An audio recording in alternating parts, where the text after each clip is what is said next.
자, 오늘 화요일 강의 마지막 영상에서는요, 네 번째 어플리케이션, 홀더 프로블럼이라는 거에서 우리가 이제 토론을 해볼 건데요. 이 홀더업이라는 거는요, 이거 우리나라 말로 번역하자면요, 이게 뭐 지체라는 뜻이 있고요, 또는 뭐 강탈 이런 뜻이 있어요. 그래서 이거는 서로 그 두 파티 간의 어떤 컨트랙에서 문제가 생겨가지고 이런 문제가 발생하는 거거든요. 이게 되게 대표적인 어떤 이그샘플이 있어요. 미국에서 발생한 건데요. 미국 제너럴 모터스 회사 있죠. 그 자동차 만드는 회사요. 그 자동차 만드는 회사가 1920년도 때, 그러니까 그때 아직 대공황이 발생하고 나서 바로 나서 그때 미국에서 자동차 시장 붐이 있었어요. 근데 이제 자동차를 만들려면은 여러분 그거 알죠? 자동차 그 바디를 이제 만들어야 되잖아요. 그래가지고 이런 거요. 예를 들어서 이런 자동차 바디 이런 거 만들어야 되는데 이때 제너럴 모터스한테 이런 바디를 만들어서 제조하는 회사가 하나 더 있었는데요. 이게 바로 피셔 바디라는 회사예요. 음, 이런 피셔 바디 회사가 제너럴 모터스 GM이랑 같이 익스클루시브 컨트랙을 맺었어요. 그러니까 되게 이 피셔 바디 회사라는 회사한테 되게 유리한 컨트랙인데요. 오로지 우리 회사만 당연히 이제 바디를 제공하는 업체는 되게 많죠. 그때 이제 자동차를 만드는 회사는 미국에서 이제 그때 20년대 때는 뭐 크라이슬러나 포드나 그 다음에 이 GM 이렇게 세 가지가 이제 대기업이었는데요. 이때 이 피셔 바디가 제너럴 모터스랑 이러한 익스클루시브 컨트랙 하나 맺어버려요. 우리하고만, 그러니까는 자동차 이 바디는 우리한테만 제공을 받아야 된다는 거죠. 그러한 컨트랙을 하나 맺어버려요. 근데 1920년도에 무슨 일이 발생했냐면요. 그 대공황이 끝나고 나서 자동차에 대한 수요가 엄청나게 늘어났어요. 그러니까 지금 그 수요를 맞추기 위해서는 이 피셔 바디에서 이 바디를 제너럴 모터스한테 빨리빨리 공급을 해줘야 되는데 너무 갑자기 수요가 늘어나는 바람에 공급을 못하게 된 거예요. 그래가지고 피셔 바디가 제너럴 모터스에 다시 요구를 했어요. 우리 지금 현재 과거에 맺은 그 계약, 그 가격으로는 우리 지금 도저히 이것보다 더 많이 이 바디를 공급해 줄 수가 없다. 그래서 뭐 추가적으로 만약에 원한다. 이런 바디를 디맨드를 맞추기 위해서요. 그러면은 우리한테 추가적인 보상을 해줘야 된다고요. 근데 거기서 일단 익스클루시브 컨트랙을 맺었으니까요. 제너럴 모터스가 딴 데 어디 컨택을 해가지고 바디를 공급받을 수 있는 상황이 아니었거든요. 그래가지고 이게 결국에 어떤 상황까지 이루어지냐면요. 1926년도인데요. 20년대 중반에 제너럴 모터스가 이 피셔 바디라는 회사를 그냥 합병해버려요. 그냥 회사 자체를 사버리는 거죠. 이게 왜 피셔 바디에서, 그러니까는 어쨌든 피셔 바디에서 생각했던 것보다 훨씬 더 많이 자동차에 대한 수요가 발생해가지고 원래 이제 피셔 바디에서 생산할 수 있는 그 바디 그 숫자가 있었는데요. 제너럴 모터스에 공급할 수 있는 그 카파시티가 있었는데 그걸 넘어버리는 거죠. 그렇죠. 근데 그걸 넘어버리는데 거기에 대해서 지금 제너럴 모터스하고 이렇게 되게 그런 익스클루시브한 컨트롤을 맺었으니까요. 그거 관계를 이용하는 거죠. 제너럴 모터스는 우리 외에는 다른 데에서 공급을 받을 수 없다는 그걸 이용해서 우리가 추가적으로 그러면 더 공급을 해줄 테니까 우리한테 그러면 추가적인 보상을 해줘야 된다. 왜냐면은 계약서에는 그게 써져 있지 않았거든요. 이게 원래는 최대 최대 예를 들어서 연당 뭐 한 200만 대 바디를 우리한테 제공하는 걸로. 그래서 이 피셔 바디는 연간 200만 대의 바디를 생산할 수 있는 그런 생산 기술을 갖추고 있었어요. 근데 갑자기 연간 디맨드가 자동차에 대한 그 미국 시민들의 디맨드가 400만 대 이렇게 돼버린 거죠. 그렇죠. 추가적인 200만 대를 더 만드는데 그럼 그거는 컨트롤이 없는 거죠. 왜냐면 200만 대를 딱 이 가격에 제공하는 걸로 계약을 맺었으니까요. 추가적인 거에 대해서는 근데 또 어떤 계약 조항이 있었냐면 우리 외에 다른 데에서 바디를 받아서는 안 된다. 그런 계약이 있었기 때문에 이 피셔 바디는 그걸 이용해 가지고요. 그 계약의 문제점을 이용해 가지고 제너럴 모터스한테 이제 얘기를 한 거죠.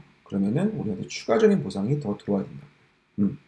이렇게 해서 계약 문제가 있어가지고 결국에는 제너럴 모터스가 이 피셔 바디라는 회사를 그냥 아예 합병해버렸어요.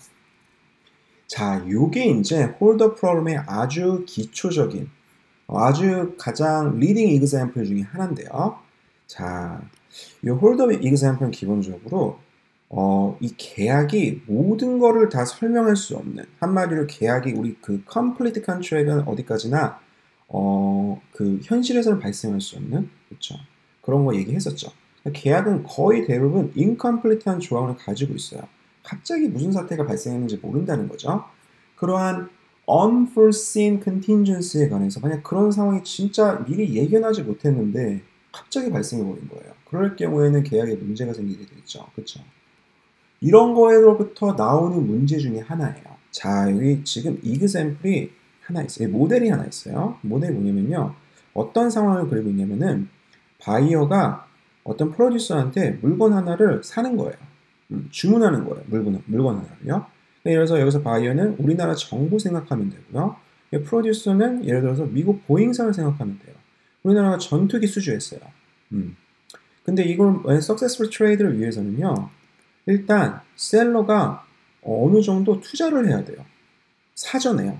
근데 문제는 뭐냐면은 이 인베스트먼트를 컨트랙을 할 수 없다는 거예요. 그러니까 초반 사전에 우리가 너네가 이 정도 인베스트먼트 우리 물건을 위해서 이 정도 투자를 해주면은 제품의 품질을 위해서 이 정도 투자를 해주면은 우리가 이 정도 가격을 줄게. 이게 안 되는 거예요. 인베스트먼트가 기본적으로 unverifiable에서요. 그러니까 투자를 했다고 얘기할 수 있는 거예요. 투자를 안 했음에도 불구하고 그거를 투자를 진짜 했는지 안 했는지 그걸 정확하게 법정에서 어떻게 보면은 그거를 얘네 투자 안 했는데 했다고 했다. 이런 증거가 없는 거죠. 바이어 입장에서요. 그러니까 한마디로 이 인베스트먼트가 컨트랙 조항에 들어갈 수가 없는 상황이에요.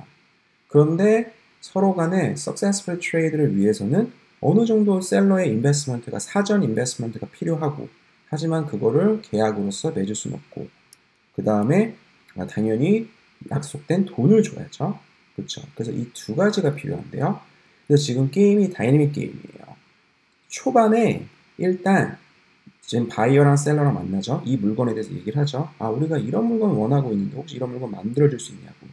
그러면은 일단 먼저 셀러가 투자를 시작해요. 그거에 대한. 그리고 나서 바이어가 이 투자를 얼만큼 했는지를 관찰해요. 그 다음에 지금 두 번째 끼 제일 시작점에서 자 이제 프라이스에 관해 논의한다는 거죠. 자 이제 그러면은 어느 정도 생산 그게 준비가 됐으니까 우리 한번 가격에 대해서 한번 얘기해 볼까? 이제 이런 식으로 나온다는 거죠.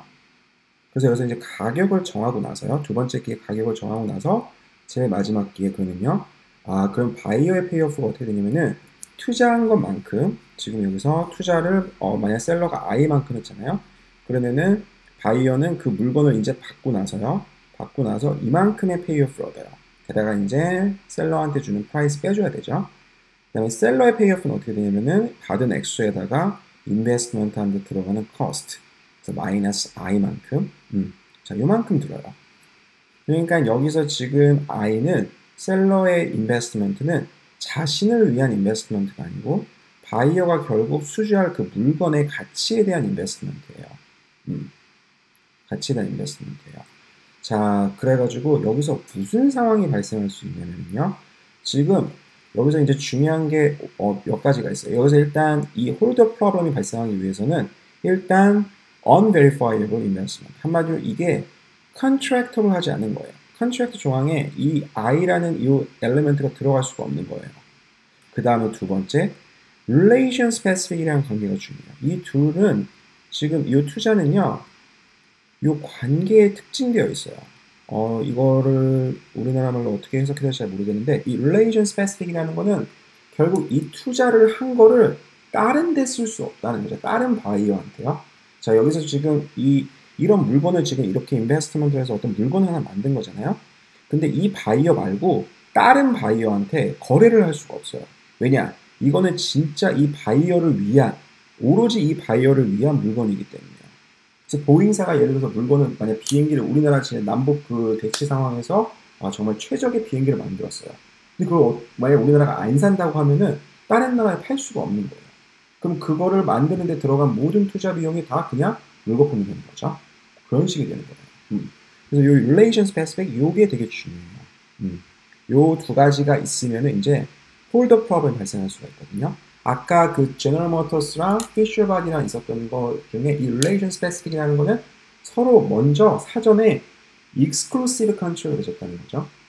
그러니까 한마디로 피셔 바디 입장에서는 제너럴 모터스가 다른 데에서 이 자동차 바디를 어떻게 이렇게 수주할 수 있는, 공급받을 수 있는 그게 아니라는 걸 이제 알고 있었던 거죠. 그럼 이제 그걸 이제 이용하기 시작하는 거죠. 자, 그러니까 여기서 바이어 입장에서 어떻게 전략적으로 움직일 수 있냐면요. 지금 이 바이어는요.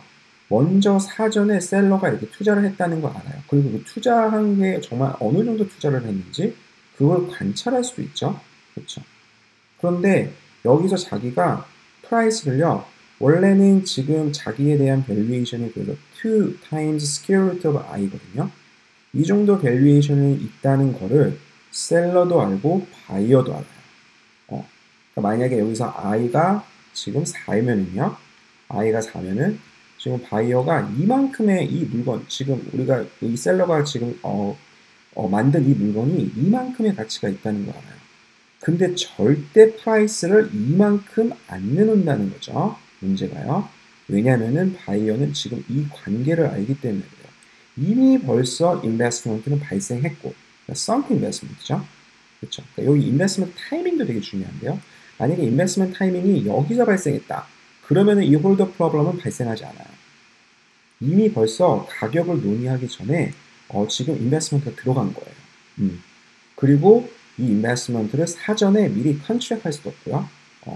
이걸 계약 조항에 집어넣을 수도 없고요. 그러면 이제 바이어 입장에서는 어떻게 이용할 수 있냐면은 이미 벌써 인베스트먼트는 발생했고요. 그렇죠. 그러니까 그리고 이 인베스트먼트 이 물건을 딴 바이어한테 팔 수 없다는 것도 알아요. 그렇죠. 그러면 이게 자기한테 비록 이만큼의 가치가 있다는 걸 셀러도 알고 자신도 알지만 절대 이만큼 안 해놓고 그래서 1.5 어느 정도 이윤을 챙기려고 하겠죠. 이윤을 챙기려고. 이 투자한 거에 대한 그 리턴을 자기가 원래 이거 지금 셀러가 다 가져가야 되잖아요. 왜냐면 셀러가 투자한 거니까요. 그렇죠. 그래야지 이피시언트한 투자가 발생하죠. 근데 자기도 어느 정도 그런 서플러스를 챙기기 위해서 이 relation specificity 이걸 이용해 가지고 프라이스를 맞춘다는 거죠. 자, 이게 만약에 예상이 되면요. 바이어가 이렇게 전략적으로 나올 거라는 게 예상이 되면은 셀러는 지금 제일 처음에 투자를 할 때 절대 efficiently 투자를 안 하죠. 자, 요게 이제 홀더 프로블럼이라는 거예요. 홀더 프로블럼. 자, 이게 정확한 뜻이 뭐냐면은 여기 바이어가 자신의 그걸 이용해서 지금 이게 인베스트먼트가 사전에 계약이 안 되고 그 다음에 이 relation specific한 이 상황을 이용해 가지고 셀러를 강탈한다는 거죠. 마치 피셔 바디가 제너럴 모터스를 강탈한 것처럼요. 그러니까는 우리 그 이상 공급하려면은 우리한테 그 이상 바디를 공급받으려면은 더 많은 돈을 줘야 된다. 이런 식으로 강탈하는 거예요. 자, 이런 문제가 있을 수가 있어요. 그래가지고 만약에 바이어가 어떤 bargaining 파워가 있는 거죠. 왜냐? 이 bargaining 파워라는 건 기본적으로 어디서 나오냐면은 relation specific 하니까 셀러가 다른 바이어한테 물건을 팔 수 없다는 거 아니까요. 그러니까 이미 투자는 발생했고 거기에 대한 어떤 일정량의 쉐어를 원한다는 거예요. 이만큼의 이 밸류에이션이 있어도 절대 프라이스를 이만큼 안 넣는다는 거죠. 자, 그래가지고 이럴 경우에는 셀러가 사전에 인베스트먼트의 모든 가치를 다 얻을 수가 없죠. 실현 가치를 얻을 수가 없어요. 그래가지고 셀러가 제일 초반에 이 인베스트먼트 할 때 proper incentive를 가지지 못한다는 게 이제 홀더 프로블em 문제예요. 자, 그래서 이렇게 홀더 프로블럼에서 나오는 것 중에 가장 그 기본적인 그 결과는 under investment가 발생한다는 거거든요. 이걸 간단한 모델을 통해서 알 수 있는데요. 지금 바이어의 페이오프는 이만큼 발생하고 셀러의 페이오프는 이만큼 발생하니까요. 과연 efficient한 인베스트먼트는 어떻게 되냐면요. 그러니까 양자 간의 파이를 가장 크게 만들어주는 지금 프라이스를 통해서 서로 간의 이 페이오프는 리디스트리뷰션이 가능하거든요. 그러니까 파이를 가장 크게 만들어주는 거는 지금 이거랑 바이어의 페이오프랑 셀러의 페이오프를 이렇게 더한 거예요. 그럼 서로 다시 이거 리디스트리뷰션 한 거는 이렇게 제거가 되죠. 그래서 to square root of i에다가 마이너스 i가 되죠. 한마디로 투자에 대한 그 투자에서 나오는 리턴에다가 그거에 대한 cost 뺀 거예요. net return이 되겠죠. 자, 요게 언제 maximize 되냐면은 미분한 다음에 0으로 되면은 1에서 maximize 된다는 거 금방 알 수 있어요. 그러니까 이게 지금 둘 간의 파이 사이즈를 가장 크게 해주는 또 다른 걸로 얘기하면은 gains from trade를 가장 maximize 해주는 한마디로 거래로부터 나오는 이득을 가장 크게 해주는 가장 좋은 아웃컴, first best 아웃컴이죠. 근데 이제 이거랑 아까 그 상황이랑 비교하면요. 지금 아까 이 상황이랑 비교하면요. first best는 i를 1만큼 하는 건데 여기서 만약에 price를 절대 2만큼 내놓지 않아요. 그래서 실현된 요 가치에 투자 가치에 요 투자 리턴에 어느 정도 바이어가 자기의 쉐어를 요구하면은요. 그래서 파이 b만큼요. 파이 이 지금 2 square root of i 마이너스 i가 전체 net return이잖아요. 그쵸? 이 net return에 파이 b만큼 내가 가져가야겠어. 이렇게 요구하면은요. 그럼 나머지 1 마이너스 파이 b 이게 이제 셀러가 챙기는 셀러의 쉐어가 되겠죠. 자, 요게 원래 전부 다 파이 s가 1이 돼야 되는데 그래야지 이 net return을 전부 다 셀러가 가져가서 이 투자를 하는 주체인 셀러가 정확하게 투자를 할 수 있는, efficiently 투자를 할 수 있는 그런 인센티브를 갖게 되는 거죠. 근데 만약에 그 중에 일부분을 바이어가 가져가 버리면은 그럼 이제 문제가 발생하게 되죠. 자, 그래서 자, 지금 예를 들어서 지금 이거를 저 net return을 나누는 게 아니고 요 리턴 발생되는 요 리턴을 나눈다고 생각해 보세요. 지금요. 그럼 이럴 경우에 여기서 만약에 여기서 지금 바이어가 파이 b만큼 가져가고 셀러가 파이 s만큼 가져가요. 그러면은 셀러가 결국에 가져갈 수 있는 거예요. 이 말이 무슨 말이냐면은 바이어가 파이 b만큼 가져간다는 건 뭐냐면은 자신의 지금 실현된 그 리턴에다가 파이 s만큼 이 정도 페이오프를 요구한다는 거거든요. 그쵸? 그러니까 그게 무슨 말이냐면은 지금 2 square root of i 마이너스 p가 요게 된다는 거죠. 그러면은 price는 뭐냐? price는 결국 어떻게 되냐면은 p에 관해서 풀어주면은요. 1 마이너스 pi s 잠깐만 이거 파이 b죠. 바이어가 요구하는 거요. 죄송해요. 솔직히 좀 많이 피곤해가지고 정신이 없네요. 자, 이게 파이 b요. 자, 파이 b 그 다음에 2 square root of i인데 결국에 1 마이너스 파이 b 바이어가 가져간 거 나머지 쉐어는 셀러의 쉐어가 되겠죠. 그래서 파이 s 2 square root of i요. 자, 요만큼 이제 셀러가 가져가게 되는데 이게 프라이스죠. 이 프라이스를 여기다 이제 대입하고 나서 이거 이제 다시 i에 관해서 문제를 풀어버리면은 자, 이제 i 스타가 파이 s 스퀘어드가 나오는데요. 자, 여기서 파이 s는 이제 비율이기 때문에 0과 1 사이의 숫자죠. 파이 s는요. 그 말은 무슨 말이냐면 만약에 파이 b가 0이 아니다. 셀러가 가져가는 이 net profit이 만약에 제로가 아니다. 그럴 경우에는 이 발생되는 인베스트먼트 리턴을 전부 다 셀러가 회수할 수가 없고 그럴 경우에는 언더 인베스트먼트가 발생한다는 거예요.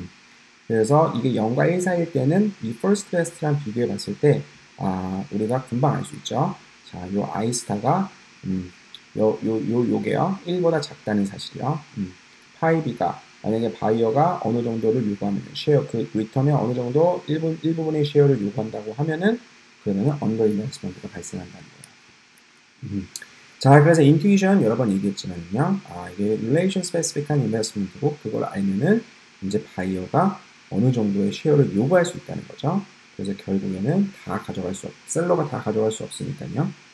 모든 인베스트먼트 리턴을 다 가져갈 수 없으니까 그래서 그걸 사전에 예측해서 셀러는 적절한 투자를 하지 않게 돼요. 자, 그런데 이 문제가 아주 간단한 컨트랙을 통해서 해결할 수 있는데요. 다시 한번 얘기하지만 인베스트먼트는 계약 조항에 들어갈 수가 없어요. 왜냐? 인베스트먼트를 얼만큼 했는지는 정확하게 법정에서 확인할 길이 없으니까요. 그런데 인베스트먼트 조항을 집어넣지 않고도 아주 간단한 컨트랙으로 우리가 이 first best 이 under investment 문제를 해결할 수 있어요. 심지어 first best outcome까지 우리가 달성이 가능해요. 자, 이게 이제 옵션 컨트랙이라는 건데요. 옵션 컨트랙인데 이 옵션 컨트랙이 뭐냐면요. 아까 이렇게 1기, 2기 문제가 있었잖아요. 자, 그래서 처음에 여기서 이제 인베스트먼트를 시작하고 그 다음에 여기서 이제 프라이스를 논의하고 그 다음에 마지막에 페이오프가 리얼라이즈 되는데요. 자, 이 인베스트먼트를 하기 전에 셀러가 바이어한테 옵션을 줘요. 어떠한 옵션을 주냐면요.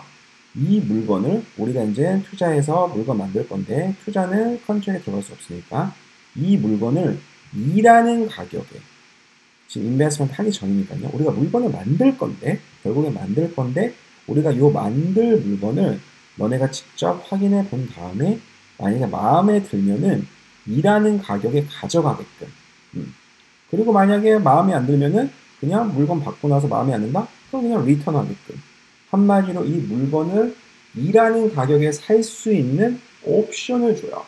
자, 요 2라는 숫자가 어디서 나오는지 이제 금방 알게 되는데요. 자, 요 2는 만약에 셀러가 first best만큼 인베스트먼트 했을 때 물건에 대한 물건에 대한 가치죠. 바이어한테 그 물건에 대한 가치죠. 자, 그래서 요 2라는 가격에 살 수 있는 권리를 주게 되는데요. 자, 그러면은 만약에 이런 옵션 컨트랙을 바이어가 들고 있어요. 그리고 셀러의 인베스트먼트를 이제 볼 수 있죠. 아까 전에 얘기한 것처럼.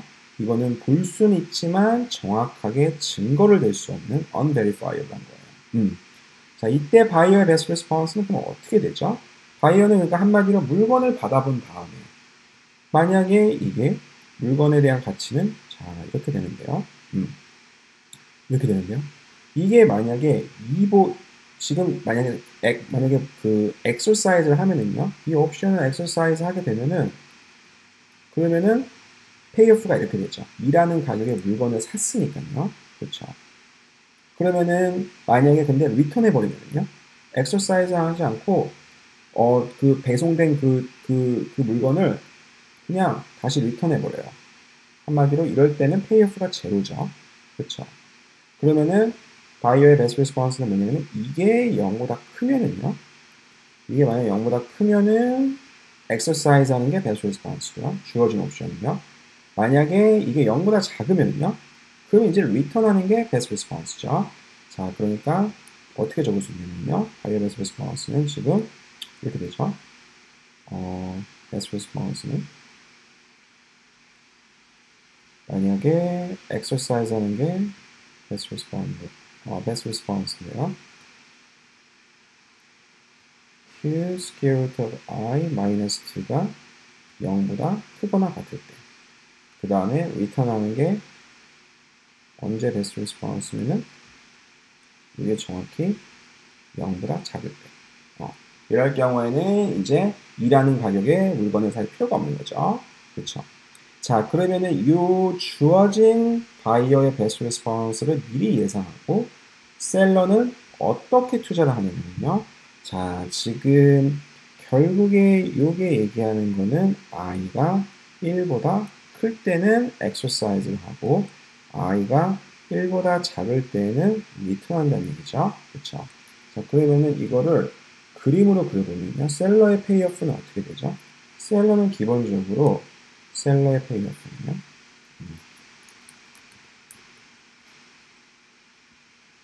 셀러의 페이오프는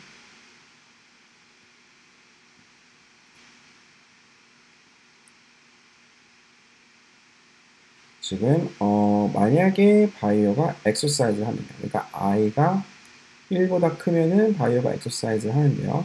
그러면은 바이어한테 2라는 프라이스를 받죠.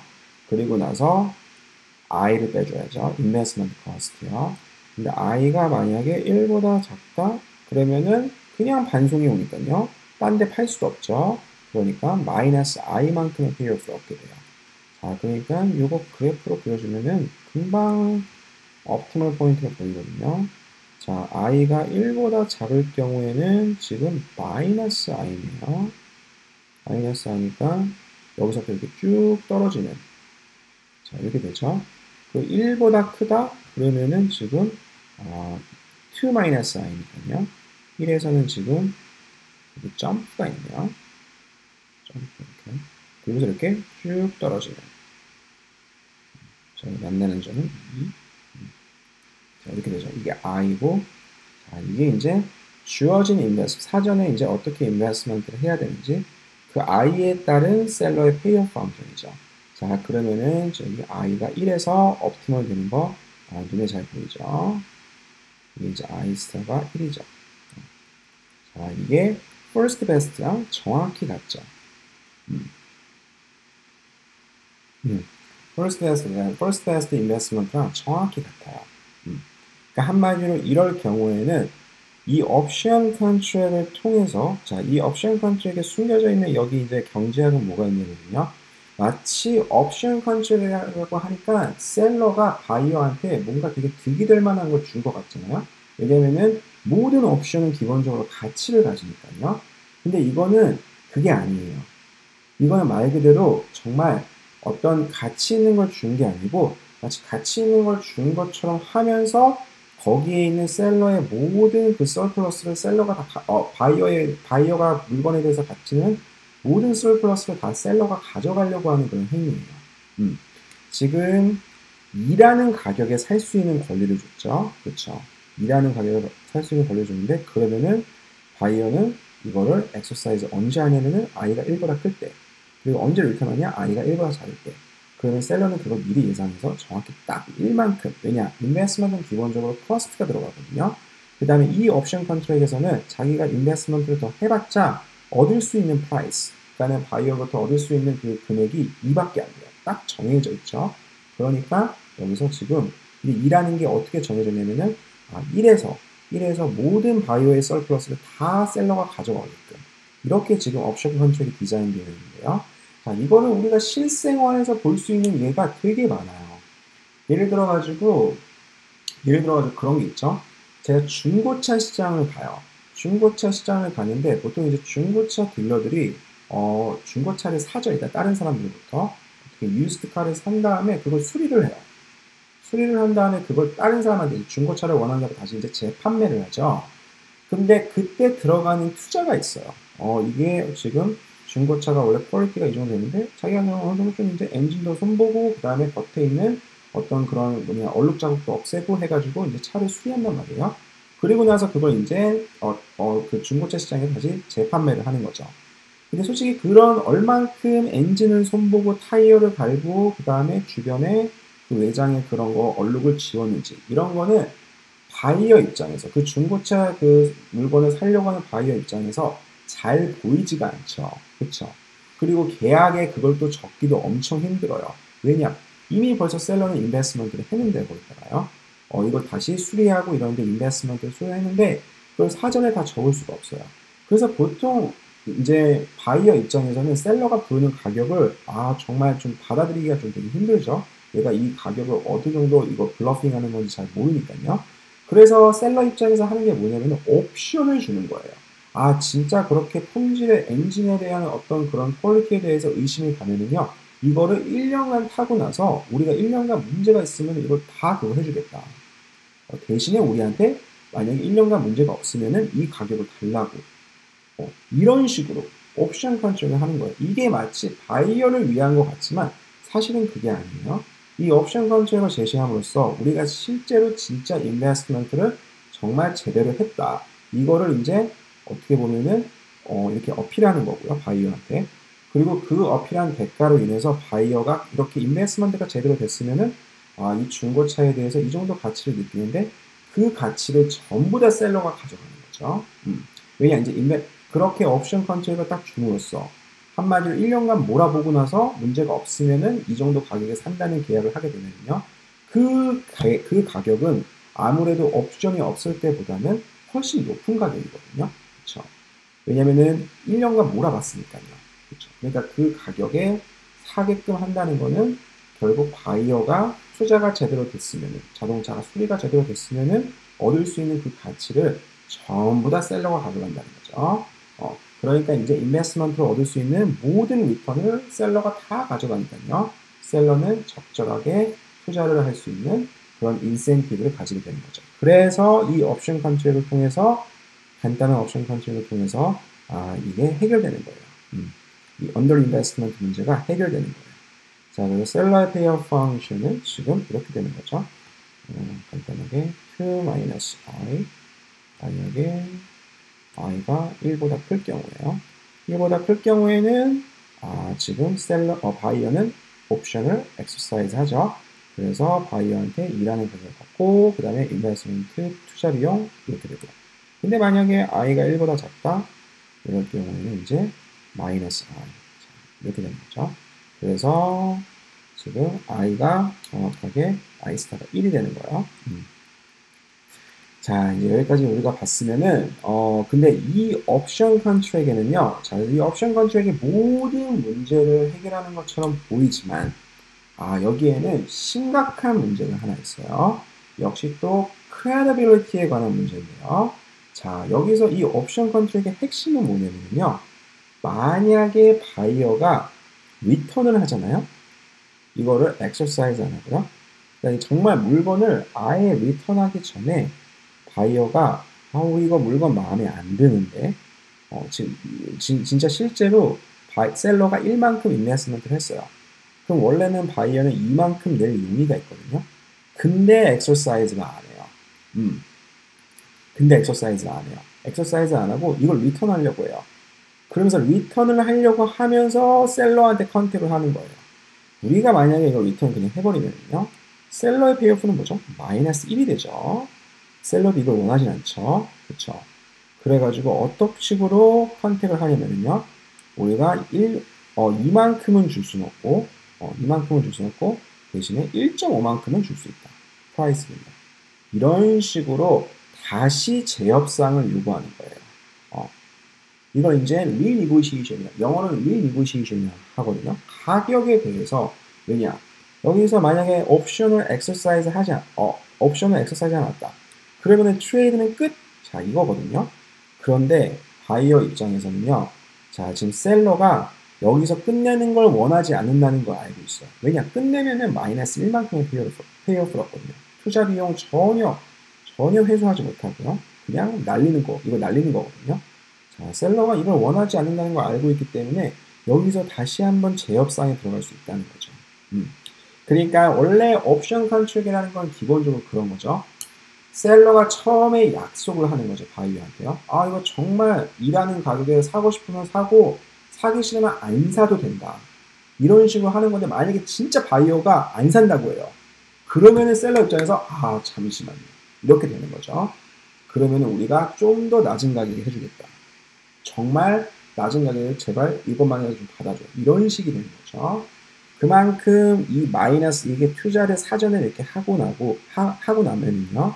이거를 컨트랙을 통해서 보상을 받을 수가 없다고 하면은 그러면은 바이어는 그거를 끝까지 이제 이용하려고 한다는 거죠. 그래서 홀더 프로블럼이 다시 발생하게 돼요. 자, 그래가지고 이 리니고시에이트 할 수 있다. 절대 하지 않는다. 만약에 셀러 입장에서 그렇게 얘기할 수 있죠. 정말 그러면은 가져가기 싫어 그러면 가져가지 말라고. 이렇게 사전에 약속을 할 수 없으면요. 만약에 바이어가 안 가져간다? 그러면 다시 재협상을 하자. 이럴 자신이 없으면은 그걸 사전에 미리 약속할 수 없으면은 결국에는 이 문제는 다시 홀더 프로블럼으로 연결된다는 거예요. 그래가지고 만약에 지금 상황이 이런 상황이죠. 바이어가 만약에 그 물건을 생산된 물건을 리젝트하고 그냥 다시 리턴해버려요. 그럼에도 불구하고 여전히 트레이드는 서로 간에 베네핏을 하다는 걸 알고 있죠. 왜냐? 지금 트레이드를 하지 않으면은 셀러는 마이너스 i만큼 얻고 그 다음에 바이어는 0만큼 얻는 거죠. 그러니까 2 square root of i가 지금 실현되지 않는 거죠. 그렇죠. 그래서 이만큼이 더 실현된다는 걸 지금 바이어도 알고 셀러도 알고 있어요. 그렇죠. 그러니까 요거를 그럼 다시 어떻게 2분의 1, 2분의 1 자, 적절하게 파이 B랑 파이 S 이렇게 양분하려고 하겠죠. 자, 이렇게 되면 아까 전과 같은 다시 또 홀더 프로블럼이 발생한다는 거예요. 자, 그래서 이게 자, 요거는 뭐 그렇게 제가 중요한 게 아니고 이미 홀더 프로블럼에 대한 기본적인 아이디어는 이제 끝난 것 같아요. 이게 리니고시에이션이 된다면요. 옵션 컨트랙이라 하더라도 기본적으로 바이어가 그걸 옵션을 행사하지 않으면은 다시 셀러나 바이어나 서로 간에 다시 이 계약을 재협상할 그런 인센티브가 있다는 거죠. 근데 만약에 이게 재협상이 되면은요, 그러면은 기존의 인베스트먼트가 이피션들이 발생할 홀더 프로블럼이 다시 발생해가지고 결국에 셀러가 인베스트먼트를 제대로 하지 않는다는 거예요. 그래가지고 여기 이제 우리 그 최연구 교수님이라고 되게 유명한 경제학자가 있어요. 지금 콜롬비아 대학교 이제 교수님이신데 최연구 교수님이랑 도널드 하우스랑 같이 쓴 1999년도 아주 유명한 논문이 있어요. 자, 이제 그 전까지 이 논문이 나오기 전까지는 이제 홀더 프로블럼이 기본적으로 옵션 컨트롤을 통해서 기본적으로 해결할 수 있는 문제구나 이런 식으로 나오는데요. 이게 기본적으로 리니고시에이션을 우리가 이제 안 한다. 만약에 트레이드 그렇게 해서 옵션을 리젝해버리면은 더 이상의 리니고시에이션은 없다. 이렇게 약속할 수 있어야지만 그게 가능하다는 거죠. 실제 그 사건이 발생했을 때 바이어가 엑서사이즈하지 않았을 때 과연 리니고시에이션 안 할 수 있겠느냐? 그게 아니라는 거죠. 시퍼셜 레셔널티는 거기서는 결국에는 리니고시에이션을 요구한다는 거고 그럼 결국엔 리니고시에이션은 발생할 수밖에 없다는 거죠. 그러면은 원래 옵션 컨트롤의 기능, first best 그 인베스트먼트를 발생해 준다는 그 기능이 완전히 상실된다는 게 이 논문의 핵심 요지예요. 자, 그 다음에 이그샘플 하나 나오는데 이 이그샘플은 제가 다음 비디오에서 다루기로 하고요. 이 홀더 프로블럼 다시 한번 정리하는 차원에서 다음 비디오에 다루기로 하고 오늘은 여기까지 할게요. 그리고 내일은 목요일날 중간고사 바로 전날이죠. 그래서 내일은 리피티드 게임에 대해서 이 홀더 프로블럼 이그샘플과 리피티드 게임에 대해서 살짝 1시간 정도 비디오를 다루고 그 다음에 제가 리뷰 세션을 제가 생각하고 있어요. 왜냐면 시험 전에 진도를 너무 많이 빼는 거는 뭐 저한테나 그 다음에 여러분들한테나 좋은 생각이 안 나는 걸 저도 알고 있기 때문에 왜냐면은 그 수요일날 공부한 게 목요일날 시험 문제 바로 나온다는 거는 솔직히 너무나 불가능하죠. 그래서 내일은 리뷰 세션 간단하게 가질 거고요. 진도는 조금만 빼고 파트 2를 마무리 지을 생각이에요. 너무 수고했고요. 그러면은 저는 다음 비디오로 찾아올게요.